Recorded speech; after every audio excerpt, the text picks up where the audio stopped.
ako iiwan. Papunta na tayo sa ospital. Ililigtas ko kayo. Huwag niyo ako iiwan.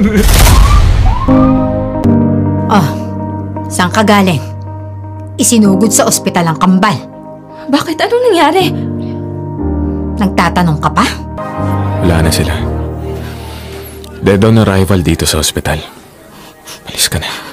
Gusto ko silang makita. Wala kang karapatang makita sila o lapitan man lang! Mga anak ko sila! Ako ang kanilang ina!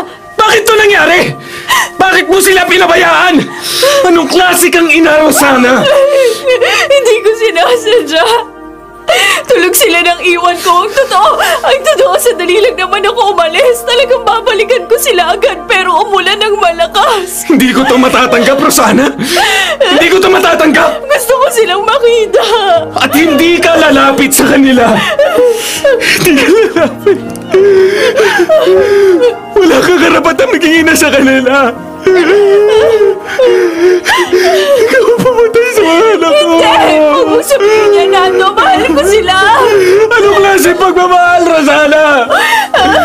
Dati mong iwan sila na walang kasama! Para ano? Para sa'yo ang liban! Para sa'yo kasi yan! Hindi ka dapat naging ina! Wala ka kwentang tao! Habang ang ibang ina, sasakripisyo ang buhay nila para sa kaligtasan ng mga anak nila. Pero ikaw, anong ginawa mo? Iniwan mo sila. Iniwan mo. At nakaya ng konsensya mo na iwan sila. Ang mga anak natin na sanggol pa. Iniwan mo walang kasama. Kung sana man lang, binilin mo sila kay Ate Ibiang.